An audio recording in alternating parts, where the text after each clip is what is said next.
Dear colleagues, dear friends, good afternoon and welcome to tonight's roundtable. My name is Vitaly Charnetsky. I am Director of the Center for Russian, East European and Eurasian Studies here at KU and a faculty member in the Department of Slavic Languages and Literatures. And on behalf of our center, I'm delighted to welcome everyone here. And I would like to begin by thanking my colleague and good friend Kokobobo for the initiative and the organizational prowess putting together the event this afternoon, which is co-sponsored by our center, the Department of Slavic Languages and Literatures. And the idea behind this event was to bring together colleagues from within the university that representing different scholarly branches and different geographic areas of specialization for today's roundtable discussion. Another colleague and good friend, Professor Alexander Diener from the Department of Geography and Atmospheric Science, kindly agreed to moderate today's panel, so I'm yielding the floor to him. Alex, please go ahead. Thank you all for coming, and thank you to our panelists and Danny and my organizing this. The format today will be roughly 10 minutes presentations by each panelist. We will collect then questions for the end. That way everyone gets to say something, and we'll hopefully have some time for Q&A. And again, thank you all for arriving. We'll begin with our first speaker, Professor David Farber. Here I am. So I'm a historian of modern American politics, and I guess what I can bring to this conversation is a sense for how and why fragments, sections of American conservatives would be interested in making allegiances with factions and fractions within Russia today. And of course, for an Americanist, there's a kind of contradictory set of understandings about how in the hell American conservatives would come to find themselves in alignment with their longtime enemies in Russia. So, of course, it was most conservatives who aligned themselves forthrightly, sometimes hysterically, against the Soviet Union for so many decades. In the 1950s and 60s, all kinds of conservatives were unified in their abhorrence of the Soviet experiment, of the Soviet state, of Soviet principles of atheism as they perceived them, of the Soviets' closed economy as they perceived it. So there was very little in the historical trajectory of conservatism to expect some kind of rapprochement between that section of the American political culture and what would become Russia after 1991. And I think for a lot of conservatives in the early 90s, there was a kind of surprising quality to their sense that there might be something that aligned Russian interests with American conservative interests. It wasn't a long-standing plan. It wasn't as if a bunch of organizations put together a set of proposals to try to reach out and find allies in the post-Soviet Russian state. It happened sometimes by almost a haphazard quality. Nonetheless, there were reasons and, in retrospect, some obvious compatibilities between elements of conservatism and elements of the new Russian state. And the most important thing to understand is that conservatism itself, while a nice-sounding label, is just that. It's a political, rhetorical tool that aligns within the United States groups that often only have vague connections with each other. It's the classic Venn diagram, where what makes conservatism a unified political faction in the United States is often tenuous and filled with contradictions. So it's not as if all conservatives in the 1990s or in 2019 find themselves sympathetic to the new Russian state and Russian culture and Russian society and the ways in which religion and the state have coalesced in the new Russia. But in particular, the group that's probably most significant, I'll be curious what the people actually know something about Russia have to say about this, is that it was religious conservatives who ended up finding themselves in the odd, in their own minds, odd position of seeing within Putin's Russia something that they couldn't realize at home. And it started in the early 1990s when usually people who were evangelical Christians showed up in Russia, sometimes for business reasons, and found themselves hearing a rhetoric that they found enticing.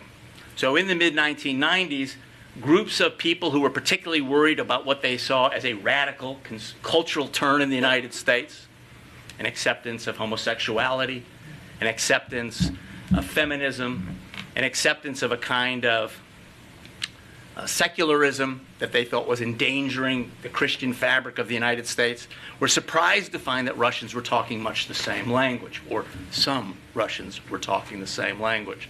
And in the mid-1990s, a group of these fellow travelers in a religious orientation towards state power decided to start willfully working together to try to create organizations across what were large divides of language and in some ways specific religious formations in the name of finding a conservative cultural alliance. And the first cause was very much anti-LGBTQ concerns. I think that was somewhere at the heart of this issue. And groups like the World Family Research and then its iterations since the mid-1990s have further cemented this sense of working on a common problem together. That there was something about Russian Orthodoxy and evangelical Christianity in the United States that shared enough orientation towards secularism to make an alliance that I don't think those American evangelicals expected to have in Russia. That's the fundamental piece of it, I think, that has become symbolic and very real about an alliance between cultural conservatives and Russians. That's continued through today. So Frank Graham, for example, the son of Billy Graham, the most famous evangelical preacher in the United States during most of the Cold War, a man who spoke out endlessly against the Soviet Union, his son found himself in Russia by the late 1990s thinking these were his kind of people. And since that time, all the way through the present, Frank Graham, the son of, and perhaps one of the best raisers of money in the evangelical Christian movement, has aligned himself with a series of different individuals and different groups in Russia today. So you have a whole series of really well-known figures within the evangelical Christian conservative coalition in the United States who have organizationally and personally reached out to create a kind of relationship between what they see as a religious bloc that they couldn't find in Western Europe, that they couldn't find here at home in many ways. Now, I don't want to exaggerate then the connection. That's one faction. People argue that that's about a quarter of self-identified conservatives, maybe as much as 30% today. So there's a whole bunch of other conservatives who don't share that same allegiance to Russia. On the other hand, because of President Trump's cheerleading for Putin, there are factions within more normative strands of conservatism who have also reached out and found relationships with Russia. And here we get into a kind of ethno-nationalism. There's white supremacist groups here in the United States, and how well they fit into conservatism is a pretty open question. I'm not particularly comfortable saying that they're part of the conservative movement. I think they're reactionaries who lie outside of conservative political movements, but they're definitely of the right. And they too have begun to speak out in this, even in the last 3 years, to find allegiances within what they see as an ethno-nationalist perspective within Russia and Eastern Europe, Poland, Hungary, and a series of other countries, Italy to some extent as well. And a new kind of loose formation is being created there. It doesn't have the money. It doesn't have as many personal connections. It certainly doesn't have as many high-profile individuals involved in creating these connections as do the evangelical Christian connections with Russia. There's a third group that fit more loosely into this coalition, which I call pro-authoritarian conservatives. And here, too, these are relatively powerless folks. They're less organized than the first two groups I've suggested. But there is a certain sympathy among some conservatives for Trump/Putin. We could name some other folks in Eastern Europe who share some of these willingnesses to speak to a more direct form of governance that crushes enemies and speaks out against frivolous freedoms that get in the way of an ordered society. Here it's harder to actually find names of people. And I'll close with one more factor that I think is interesting. I think Trump's cheerleading for Putin, especially from 2016 to 2017, did create what looked like a sea change, possibly, among American conservatives. And at least if you believe polling, in 2017, at the high point, about 40% of conservative Republicans, so that's not all Republicans, said that they approved of Putin. They were favorable toward Putin. It's important to say that in the last 6 months, that number has declined precipitously. And I think the scandals and some of the more pressing concerns about the willingness of Americans to understand that Russia was not acting in America's best interests over the last 2.5 years have seeped into even conservative Republicans. It's interesting when we think about Trump's future over the next 1.5 years or so, what that will mean. But it's literally shrunk by more than half. The people say, I'm a conservative Republican, I approve of Putin. So that linkage has now, I think, been reduced even further to these evangelical Christians who find a common spirit of religiosity that unifies them in a way that they don't find within liberals or secularists within the United States or Western Europe. We'll see if that kind of ethno-nationalist religious orientation between the U.S. and Russia conservatives will continue. That's all I know. That's about a 1-to-1 ratio between what I know and what I just said.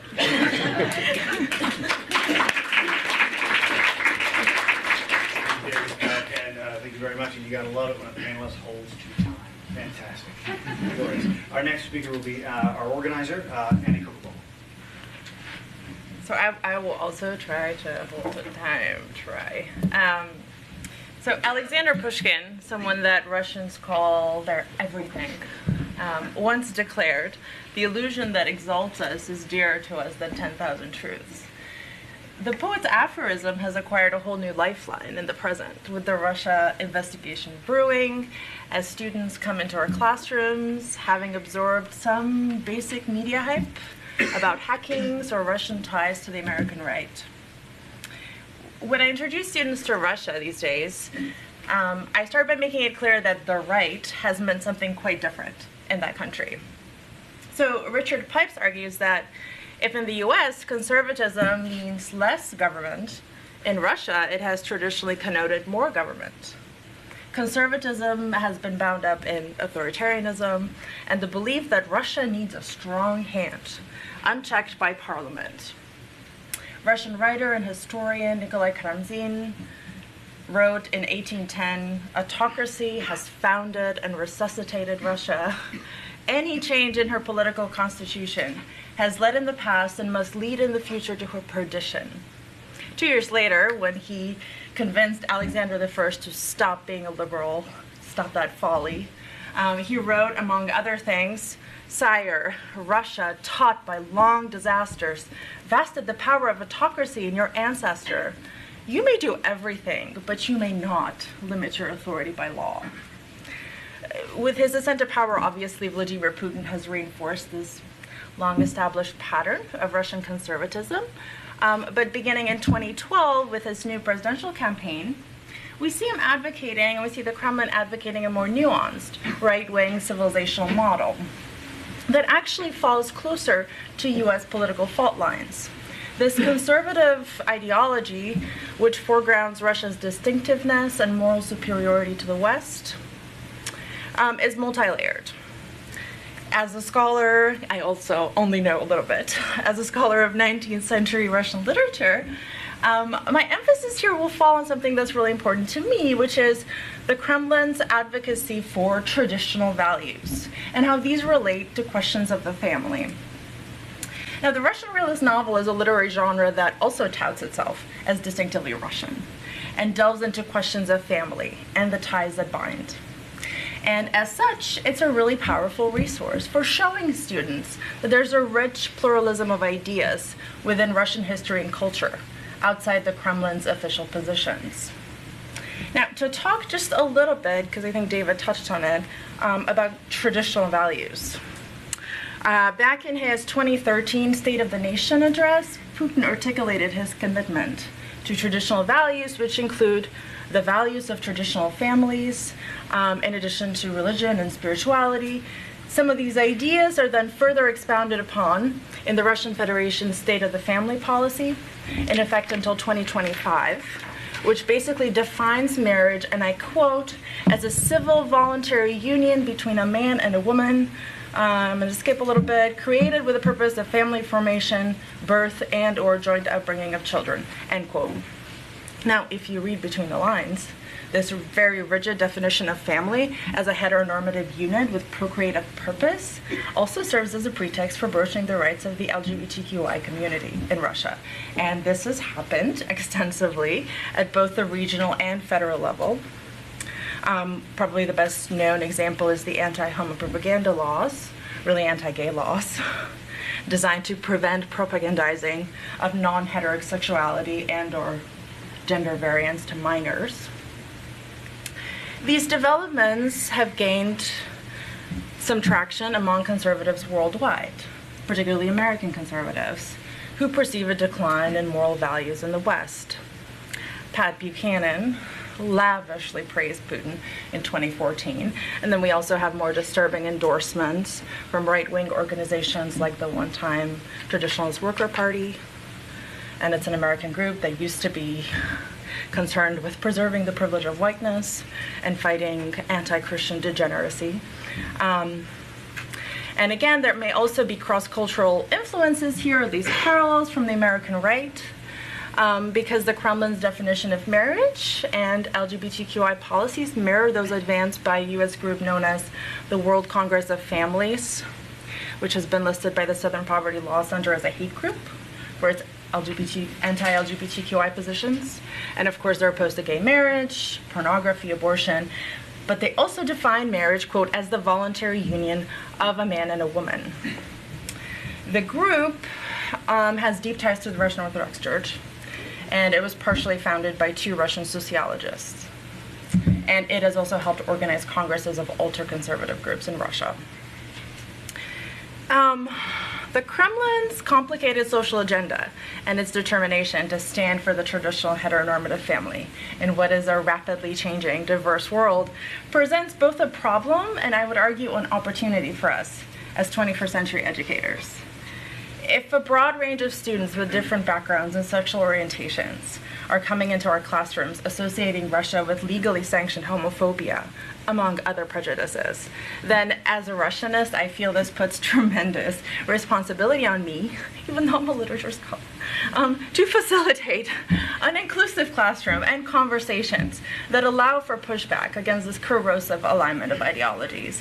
And Vladimir Putin's own use of classic Russian authors like Fyodor Dostoevsky to make the case for his conservative turn actually underscores both the continued relevance of Russia's classics, but also the fact that our pedagogy and teaching materials can often be our first line of defense in these debates. The question of what family means looms so large in the Russian novel.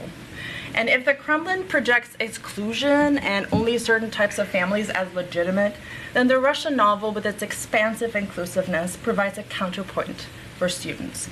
It shows us a different Russia, where families varies and love stands superior to tradition. When Tolstoy announced at the beginning of Anna Karenina that famous aphorism, all happy families are alike, every unhappy family is unhappy in its own way, he was, wittingly or unwittingly, hinting at the wide range of configurations and patterns of attachment, because the Russian novel is not a genre of traditional family happiness. And I've taught already a course in which I used Dostoevsky's Crime and Punishment alongside African American writings. And this helped me foster really thoughtful dialogues about race, community, and inclusiveness. So my plan, loosely right now, is next time I teach my seminar on the Russian novel to focus on conversations about gender, family, and identity, identifying what I would call a queer turn in this genre beginning in the 1860s. I would probably need a monograph-length book to make the case here, and my field is really conservative, so I kind of have to start from scratch and build up from the ground, but I will suffice with some conjectural, sketchy highlights here. Foucault writes in an essay on friendship that, quote, homosexuality threatens people as a way of life rather than as a way of having sex. Queer theorist Jack Halberstam has kind of latched onto this idea and argues that it detaches queerness from sexual identity, leading us to, quote, think instead about queer uses of time and space and how these developed, at least in part, in opposition to the institutions of family, heterosexuality, and reproduction. Halberstam juxtaposes this time of reproduction to queer temporality, which by contrast flashes into view in the heart of a crisis, like the AIDS epidemic for the gay community. With the threat of no future hovering, queer temporality breaks with linear and teleological history to focus on the here, the present, the now, and anti-familial kinship. Now, there are many ways that these ideas can be used in the classroom to show students that the Russian novel exhibits multiple ways of life, unlike the Kremlin.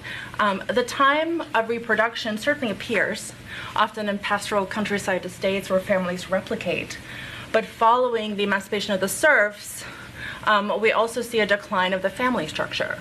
For instance, Putin's favorite writer, Dostoevsky, conventionally understood as a writer of crises and threshold moments, doesn't really show us any happy families.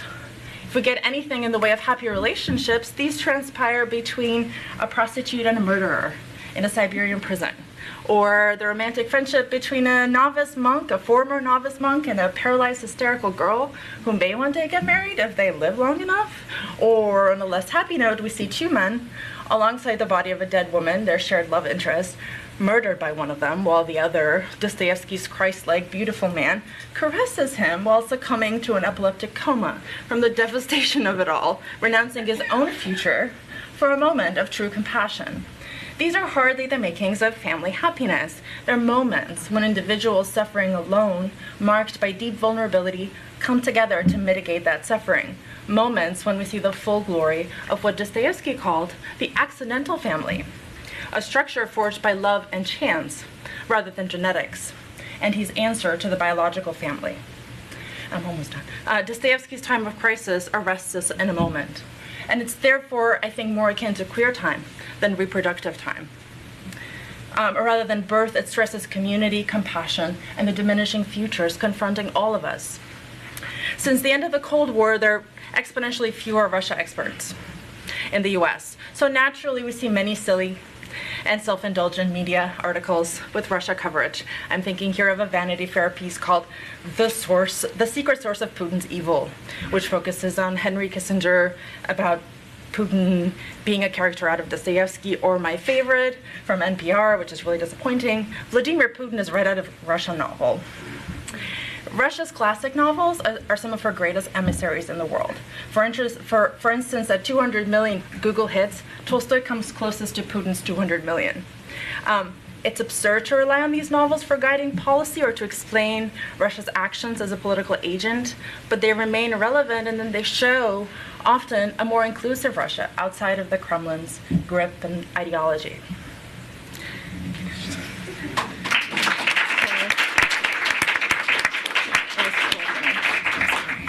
So we'll move right now to our next panelist, Erik Scott.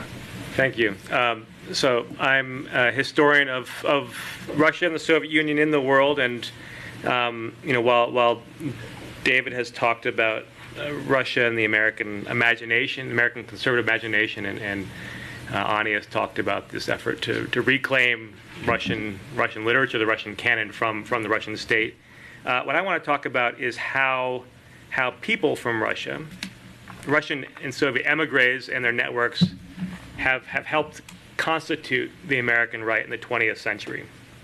And so not just how Russia is this sort of imagined place of sort of godlessness that the right defines itself against, but how people from Russia have helped really build the right.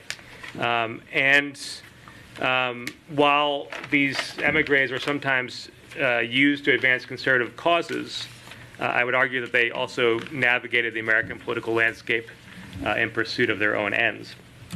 The revolution of 1917, after all, drove away its ideological opponents and produced an emigration of anti-Soviet activists. Some of these activists were to the left of Lenin. I mean, they really argued about how communism was being put into practice, but many were on the right of the Russian emigre thinkers who helped shape American conservative thought The figure that probably towers over the rest is Ayn Rand, who was born in St. Petersburg, who came to the United States in the 1920s when she herself was in her 20s and traveled to Hollywood, where a number of Russian emigres took up residence, specializing often in playing the Russian aristocrats that many in fact were, or the communist villains who had driven them out of the country. Her first screenplay, Red Pawn, was a spy thriller about an American woman who went undercover to free her husband held in a Soviet prison. And this idea of the Soviet Union as a prison or as a place of captivity is a real trend in American conservative thought, at least in the Cold War. Her first book, We Are the Living, was a semi-autobiographical account of her struggle against the Soviet state. And so you can see in the way she's thinking about the state and the way conservatives think about the state, there is this trend that's coming from this rightist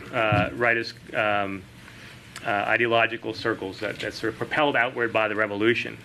Her subsequent novels obviously exert a profound influence on American conservative thought. Alan Greenspan was a huge follower. The book Atlas Shrugged is a favorite of, if you look it up, Barry Goldwater, Paul Ryan, Rex Tillerson.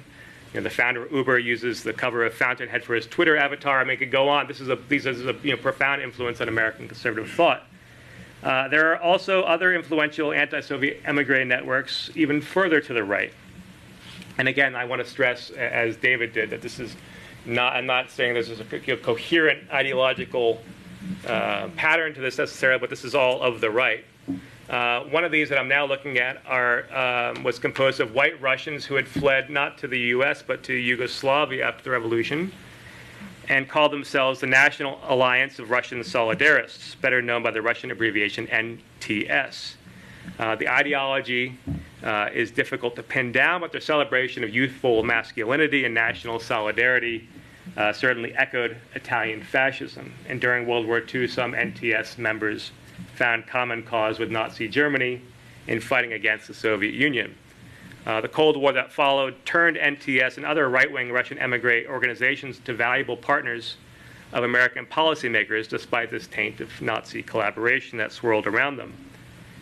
In the Cold War, Russian and Soviet emigres, not just those of NTS, but of various ideological factions, and this was a highly politically charged and divided emigration. But these emigres were seen as having the language abilities, the expertise, and connections necessary to help the U.S. combat the Soviet threat. The very field of Sovietology, which really, I think, provides the basis for the way we think about Soviet history, was grounded in emigre interviews gathered after World War II. Their relationship with American government and society was one of mutual use and probably exploitation, you could say. The memoirs and testimonies that they delivered before the House Un-American Activities Committee conjured up this image of a despotic Bolshevik regime that held its people in captivity, contrasted against the idealized free world led by the United States, which met the demands of American policymakers and the desires of the general public. But they also used American support to pursue their own goals. Again, going back to NTS, this quasi-fascist group that transformed itself after World War II, one of their leaders, Konstantin Boldyrev, was actually appointed by American officials to run a series of camps for displaced persons from the Soviet Union in Germany in the post-war period. And these camps, under his direction, essentially became a laboratory for NTS ideas, for these far-right Russian emigre ideas. In his description of one camp to an American military administrator, Boldyrev noted that he sought, quote, the reconversion of DPs through labor, and that in such reconversion camps, every able-bodied male or female person joining the organization voluntarily undertakes to contribute work according to his or her own capacity. The first step toward the normalization of the relationship between individuals, is to put them on a paying basis. And so on this last point, you can see this convergence between this sort of fascist solidarist movement and advocates of American free market capitalism.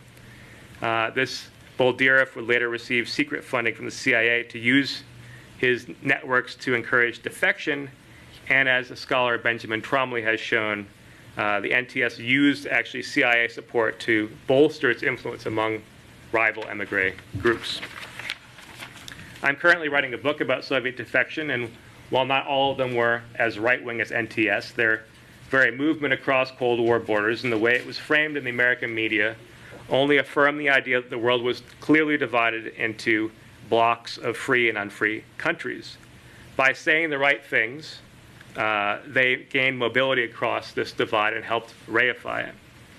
While the stories they told at press conferences were sometimes coached by the State Department to further U.S. political goals, they also helped shape U.S. policies and thinking in more subtle ways, taking up positions as Soviet experts in higher education, in language institutes, and even in American military and intelligence agencies. In some cases, they presented a more nuanced and complex understanding of the Soviet Union. In other cases, they advocated for an even more strident anti-Soviet position than the U.S. was prepared to adopt, even calling for the breakup of the Soviet Union along national lines, which was something that U.S. policymakers had resisted and really resisted until the very end of the Cold War. The influence of Russian and Soviet emigres was by no means limited to the American right. And again, David is more of an expert on American conservatism, but when it comes to the late Cold War and its aftermath, you have a real muddying of distinctions between right and left when it comes to Russia. In the 1970s, amidst Nixon's policy of détente, it was a Democratic Senator, Henry Scoop Jackson, who took a more strident stance and pushed for freedom of emigration, a cause that was obviously important to emigres, and a cause supported by two of his aides who went on to become leading neoconservatives, Paul Wolfowitz and Richard Pearl, both critical of the left and the Republican establishment. Some of these emigres who arrived in the wake of the Jackson-Vanik Amendment themselves advocated and supported this more hawkish foreign policy when it came to the Soviet Union. While during the Cold War, Russian and Soviet emigres helped shore up this idea of a monolithic capitalist and socialist blocks whose borders were in reality more blurry, I think the collapse of the Soviet Union caused further confusion about what the right and the left actually means in political terms. And this is a particularly, I think, confusing concept to think about in the context of Russia, because I think in the Russian context, what is the right means lots of things. It can mean, as Ani suggests, this idea of a strong state. But in the 1990s, at least, those self-proclaimed rightists were also the ones who wanted to carry out a revolution and transform society, while a lot of those who saw themselves on the left were, in essence, conservatives. They wanted to shore up existing institutions. They supported the old Communist Party, the platform of which was in part about the defense of patriotism and traditional values. And so, as many scholars have commented, you have this Russian state, which today I think is perhaps the ultimate postmodern polity. The symbols of the state are a mixture of the Tsarist and Bolshevik regimes. Putin's policies are a mixture of the neoliberal right and the populist left. His persona is an amalgam of the old communist left, the KGB officer who bemoans the collapse of the Soviet Union, and this neo-traditionalist right, the devout Orthodox Christian who supports legislation against so-called gay propaganda. And I think this approach, though riven with contradictions, has proved remarkably effective in ruling Russia, and has turned the country into a strange mirror in which Americans see in Russia whatever it is they want to see, whether it's a revanchist Soviet Union bent on global domination or a rising conservative power that might be a partner for the American right. Thank you.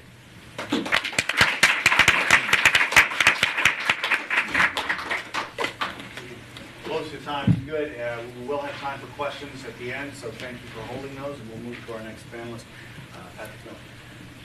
Hello.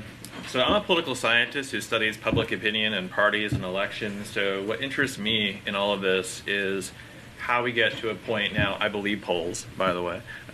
Polls are pretty good most of the time.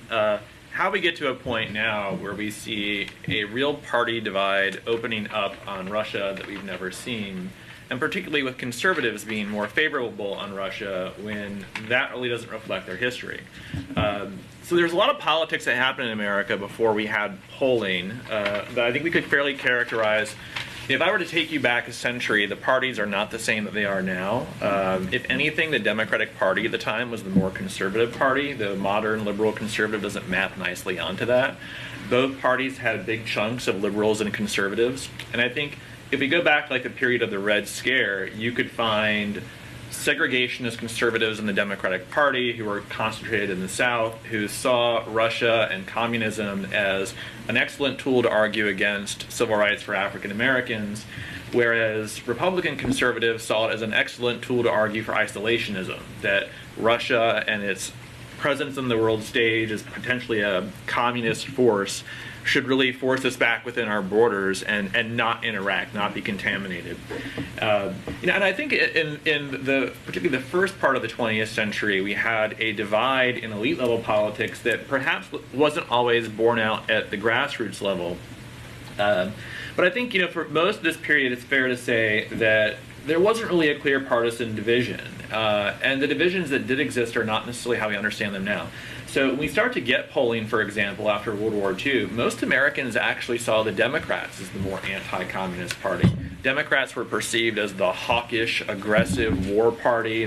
World War I, World War II. Republicans were perceived as the more peace-oriented, isolationist party. Think Harry Truman and the domino theory that later got really implemented by Kennedy and Johnson in Vietnam. And ultimately, Nixon, who was much more of a détente with Russia, though didn't necessarily think they were our friend.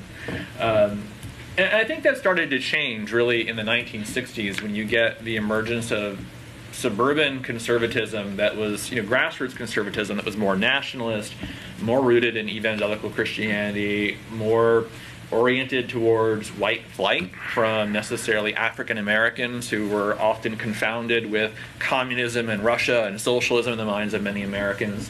But also a conservatism that was more aggressive about how the U.S. should operate in the world. So, and again, here think of a Barry Goldwater and maybe the outgrowth of that kind of conservatism really coming with Ronald Reagan in the 1980s and his much more aggressive stance towards the Soviet Union than necessarily previous Republicans had been.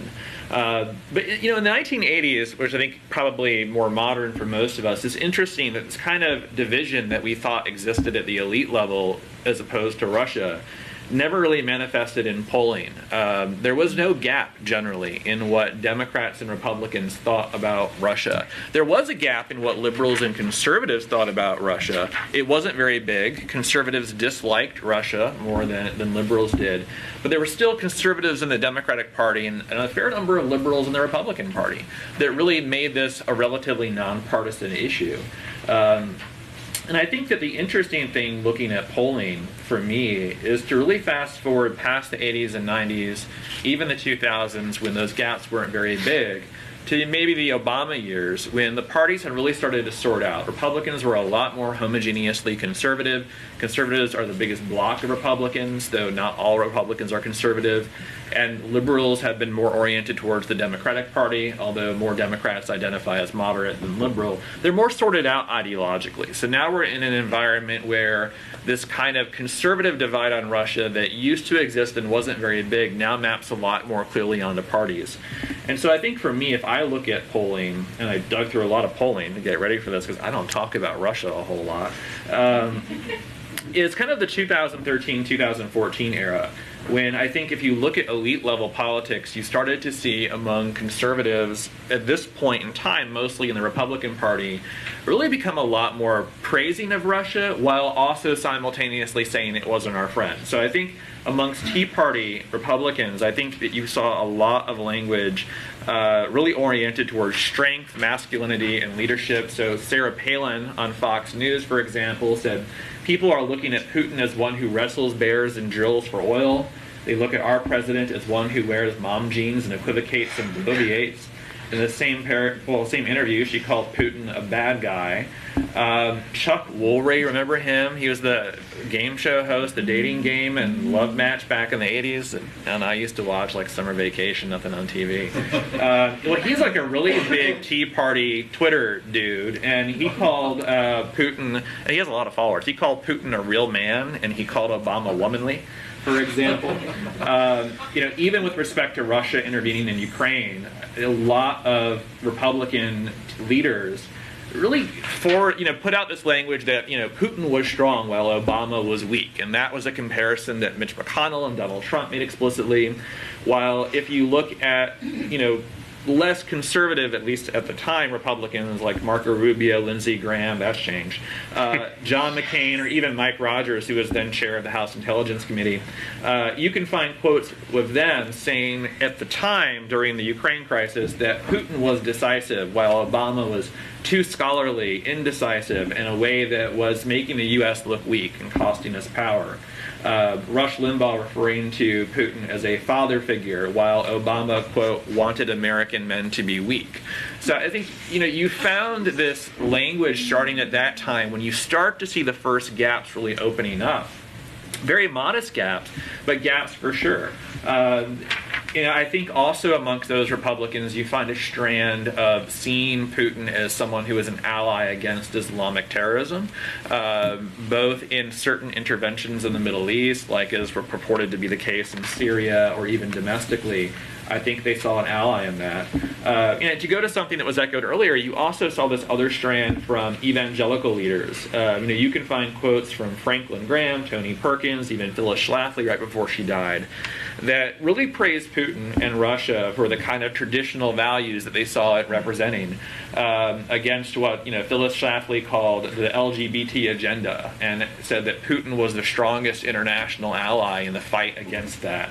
You had it was an interesting article I found, a mega church leader in Texas who gained a lot of local press for openly wondering during a sermon if Russia was a better Christian nation than America because of the policies it had in place against the LGBT population there at the time. So I think, you started to see this kind of rhetoric emerge before even Trump comes along. I don't have to recount the 2016 election for you, everything related to that. But what I find is the interesting thing here is to look at the gap that blew up, and it did shrink somewhat. We see that after 2016, but it's still pretty durable, even in the most recent polling.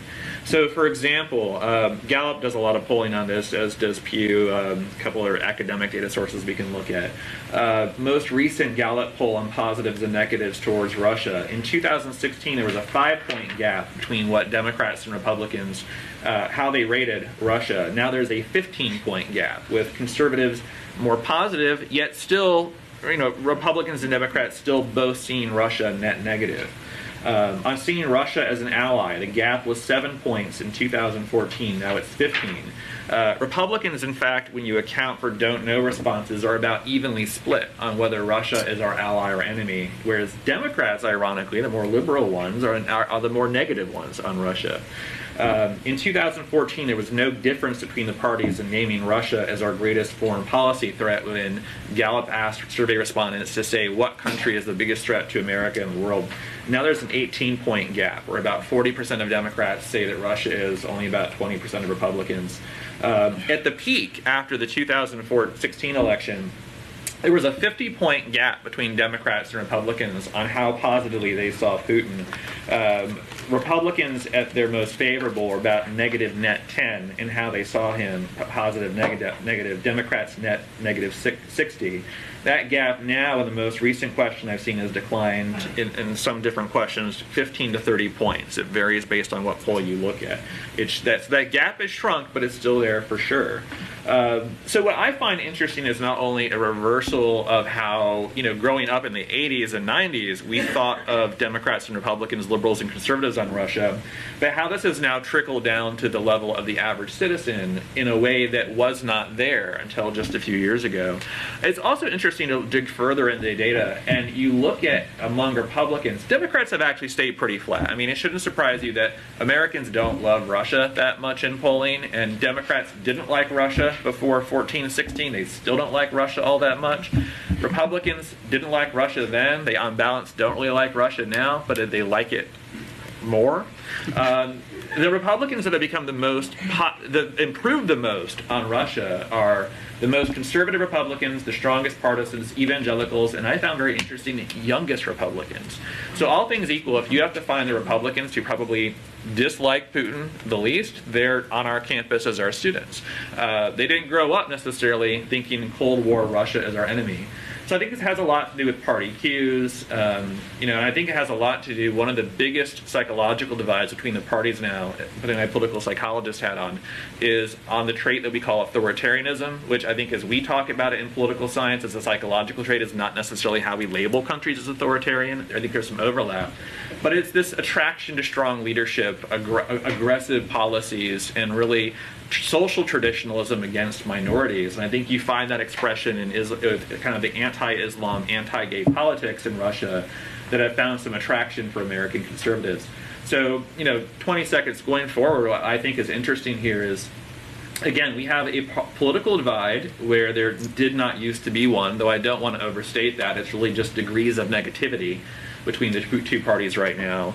But if it is the strongest conservatives and the strongest Republicans who are the most favorable on Russia, even if they don't love Russia, that's still important because the bases of both parties exert a lot of control over the policies of those parties. Think abortion and guns, where the policies are a lot more, of both parties are a lot more ideologically stringent than the average partisans are, or even the average American are. And particularly if the youngest Republicans are the one who are the keenest on Russia, what's that going to mean if that continues in 10 or 20 years, if those are the Republicans who are then coming up into leadership? So, interesting question.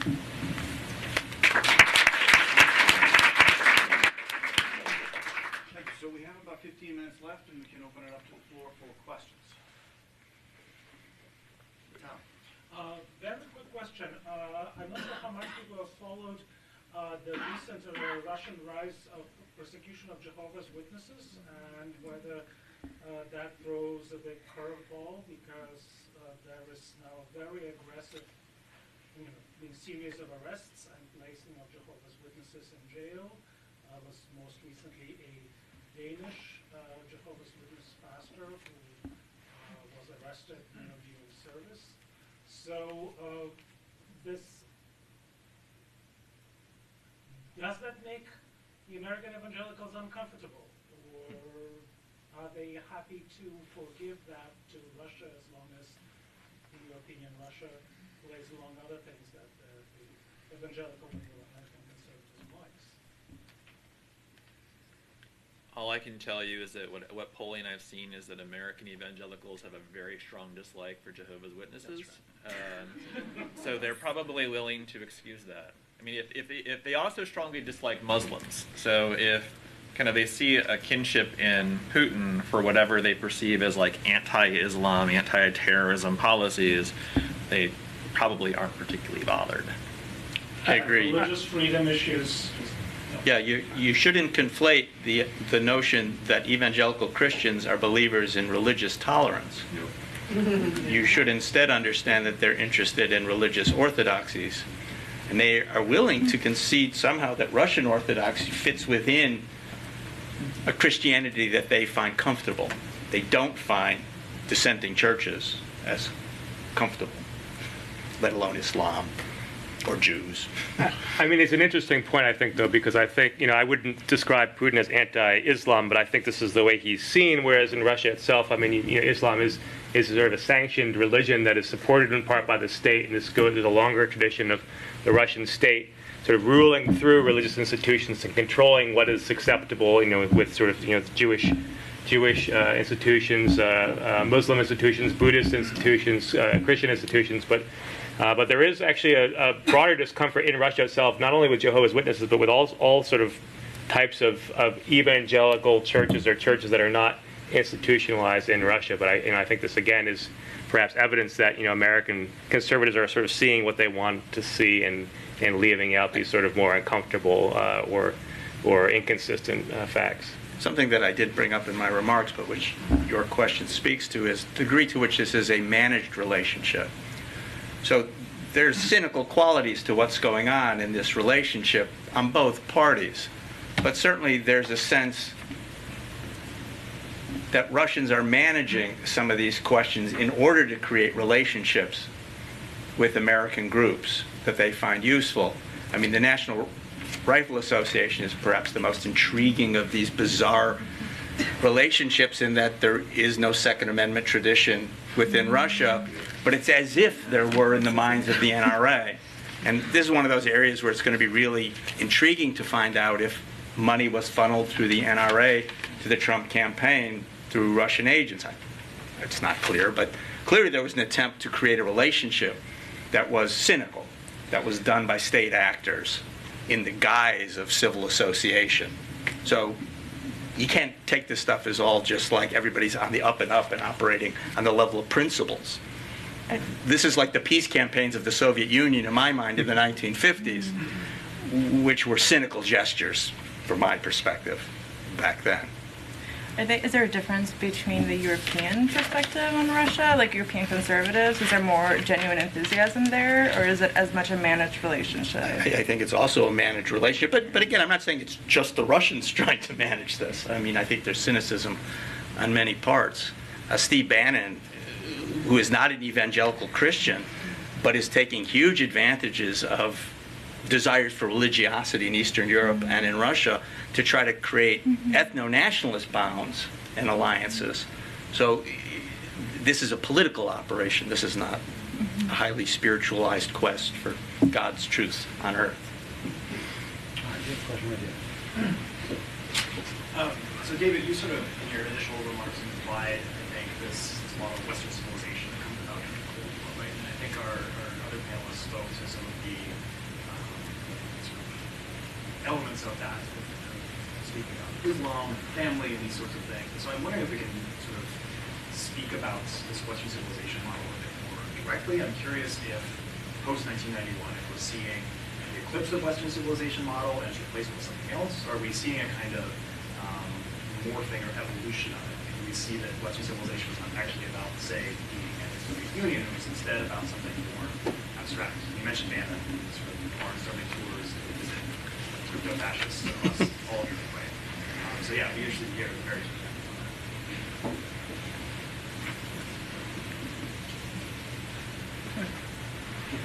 You want to go first? Okay. I mean, It was addressed to David. It was addressed to David. But Oh, well, I just don't want to keep talking. We're obviously testing the meaning of terms that we thought we understood in recent years. And Western Civ is a good example. That if Russia becomes the standard by which Western civilizations are judged, we've done a 180 in some ways. But I think we're in the midst of trying to figure out how global capitalism fits within ethno-nationalist desires for tribal associations that make us comforted. So all those words about the rational individual whose liberties are paramount in the discovery of a good life are under test right now in the United States and much of Europe, in Russia. So, this is a fun time for us kind of academics, right? We get to think about big words and what they mean and watch politicians butcher these kinds of comforting slogans and identities that we have long taken for granted. I think everything solid melts in the air. Some guy said that a long time ago. Yeah, and I think if we had another hour or so, I mean, we could talk about Russia and the West. I mean, that's a very complicated question, and it's interesting that sort of Russia is being identified as this bastion of traditional values, Western values, European Christian values by Americans, whereas Russia itself, I mean, increasingly, at least the Russian political elite sees itself as not European, not necessarily Western, Eurasian, and so it's a very sort of confusing and I would say, I think, a very postmodern sort of arrangement of these ideas that are sort of floating around. And I think, if you look for consistency, you're going to be disappointed. But it's very sort of confusing and fluid. Well, and Russia seems to very much be seeking to distinguish itself. And so you have this age-old narrative of Russia's uniqueness, which, begins in the 18th century, for God's sakes. I mean, you have this kind of perpetual model, and it's like, now again, we are a different civilizational model than the West. And yet we are somehow a return to the cradle of civilization. Like, we have the values that the West has lost. I mean, this seems to also be the kind of undertone of all this, which is probably why, like, conservatives seem fond of Russia. Dr. Dostoevsky is idea of всемирной отзывчивости Russians. It's this The messianic Russian, like, purpose. I think we probably have time for 3 more questions. So I've got one here, I got one here, and one here. Sorry. Okay. Thanks for the thoughtful commentary. Both Putin and Trump want to make their countries great again. If, heaven forbid, our countries move toward open conflict, do you think the war lust would perhaps change the mind of those conservatives in this country who are enamored of Russia and Putin? Thank you. Yeah, I think if we went to war, people would be really mad at Russia and the United States. I'm confident of that. I don't think we're going to war. No, Yeah, I don't think it. The mutually assured destruction. There's a film situated, I think, from the 80s about nuclear annihilation, situated in Lawrence, Kansas, that I watched as Oh, a yeah. young child growing up in communist Albania. So I think we've all learned that lesson. That's cool. What do you think our level of involvement should be in Ukraine? Do you think we should be arming Ukraine more? Do you think we should be helping Georgia more, protect their northern border? What do you think we should do as a foreign policy to help these two countries overcome dictator KGB spy? Like as personal opinion? Or- Personal opinion, or maybe something that Political policy. science. I mean, Personal opinion would be. I'm a hawk. I like to bomb people. Just FYI. That might not be the best approach. So, I'm talking about supplying the arms. yeah. I mean, I think it's a very subjective thing. There's obviously pros and cons. If you think of that as a foreign policy approach, I mean, whether it's that or any other situation in the world. I mean, I think ultimately, if you look at our administrations, probably the difference in foreign policy between the Trump and the Obama or the Bush, I mean, you look at continuity in foreign policy over time, those differences are often way overstated by politicians themselves or the press. Though certainly, we may, with any particular decision, choose to do more, do less, follow a different approach here and there. I don't anticipate that. I mean, especially if I look at the Senate Republican caucus, which does not seem to be as adoring necessarily of Putin as Trump is. I don't see him necessarily as with a great bunch of enablers for either really liberalizing our policy. Well, I guess that might not be the wrong term, but like being a lot more lenient. Yet they also don't seem to have a lot of hunger for a really more aggressive policy, despite the comparisons they drew with Obama. The should, I think, is just, again, very subjective, but I really wouldn't anticipate that we would have a radical change anytime soon in how we do approach those problems. I would just add, and I agree with Patrick, that there is this continuity, among both parties in regards to policy in Russia, and we still haven't really seen, I think, a real shift in policies toward Russia in a sort of systematic, institutional way.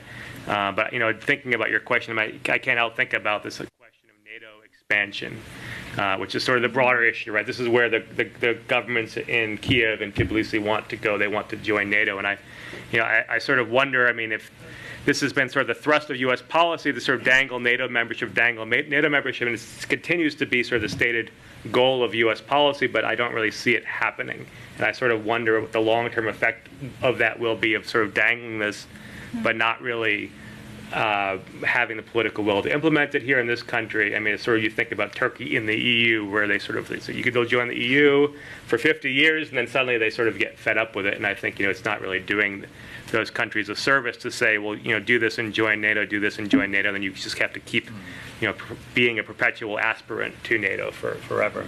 I mean, this is also probably an area where I mean, if you're looking for a major change in U.S. foreign policy, I mean, I think the brutal truth about the world is that when you have a country that's either a superpower or near a superpower, I mean, you debate what Russia is, it's really hard to check that country. Like, if we wanted to just hypothetically invade Canada tomorrow, who's going to stop us? And who's going to be willing to put those resources out to draw that comparison?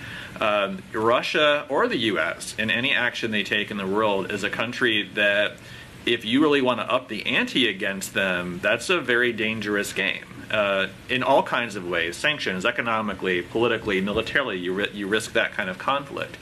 I think we're a lot more likely to become more militarily involved at whatever level in some kind of a region or scenario where there's a lot less necessarily risk of that coming back on us in a really high stakes situation. So if military intervention or arming people is probably a lot more likely to happen in the Middle East, Latin America, someplace where Russia is not necessarily involved, than increasing that tension with a country that has a Security Council veto and, by the way, a big nuclear arsenal. Maybe just one more time for one more question. I heard a lot about masculinity, kind of tying you guys together and like this protection of traditional masculinity, but I was wondering how women and femininity figure into this whole picture, particularly in the polls of evangelical women, and then in literature, and like how they're kind of viewed in Russia, and how we can present alternative femininities into this kind of picture. I mean, there is this punk feminist group called Pussy Riot, and they got arrested. I mean, there are those women. I just saw like a feminist group protesting the restrictions on abortion in Russia, and they were all like carrying basically like meat, like cradling meat as though it was babies, as a form of protest. So there are those alternative groups that are actually like deeply radical in their feminism. And what's really interesting to me is that they're engaging in some of the same like male intellectual sources. I mean, Russian intellectual tradition is very male, obviously. There are female authors. We don't really teach them. There's not a lot of them. There wasn't a whole lot of institutions that facilitated women writing. There are more in the 20th century. There's not very many in the 19th century. But you see these women engaging with these male writers, like Berdyaev, who's one of Putin's favorites, and is his kind of authority for conservatism and the moral purpose of conservatism. So it's interesting to see them kind of claim ownership of that tradition and try to interpret it to fit their own perspectives. In America, you very much see in surveys that women who say it is important for women to be feminine also are more likely to say it's important for men to be masculine. And those kind of women, and men the same way, that traditional gender roles are more important. They tend to be more conservative, more Republican, more authoritarian on our measures of that. That's, I think, in our political rhetoric, we don't necessarily see, we see a lot of masculinity put out. Maybe that's just because Putin is a man and our presidents have been men. It might be interesting to think about how that dynamic might be different if Hillary Clinton had become president and how femininity came into that. But I think, it is very absent from our political rhetoric. But if you're looking out to the average person, the same kind of a person in America, whether they're male or female, who might have some kind of idealized notion of Russia or Putin as this place of real men and real women, they're probably a very conservative person. Salient to that issue is what's really interesting to me. So that's why I'm not as interested in polls sometimes as my colleague is. I'm interested in what moves people to act. And when you see these actual relationships between groups in the United States and groups in Russia, and powerful individuals in the United States, and relatively powerful individuals in Russia, they share a very clear vision of the role of women, which is subordinate to those of men. And they very much favor policies that are pro-natal, that are aimed toward child rearing and childbirth and anti-abortion. And so I think, again, at the level of people who are serious actors on policy issues, feminism for both of those groups, conservatives in both countries, it is a very powerful motivator. They're anti-feminist. Mm-hmm. And that's a very meaningful difference between, again, folks who might think Putin is interesting because he wrestles bears versus people who I'm going to create relationships, I'm going to spend money, I'm going to spend political capital trying to create relationships here. So to me, anti-feminism is right up there with LGBTQ hatred. I was going to say, it's very interesting, like when we research evangelical identity in America, and we kind of do these open-ended studies of what does it mean to you politically to be an evangelical. We think of it as what oftentimes it's called an oppositional identity, because it's an identity that those individuals often define in opposition to what they're against. So the kind of things they're going to talk about the most is that being an evangelical in America means against feminism, against the LGBT population, liberalization of values. So I think there's a lot of weight in that, definitely. But the toxic masculinity of Putin is also being, I think, buttressed by like this projection of like what women are supposed to be like. Like he wrote Russian women a Valentine's Day card a couple years ago, you know. Yeah. It's this idea of like your president is like this ideal of masculinity, and you must like support and comfort this, which I think is really problematic. Well, we've reached the end of our time. I know there's some questions that didn't get a chance to be asked. I would encourage you to approach our panelists afterwards. I would also like to join me in thanking our panelists.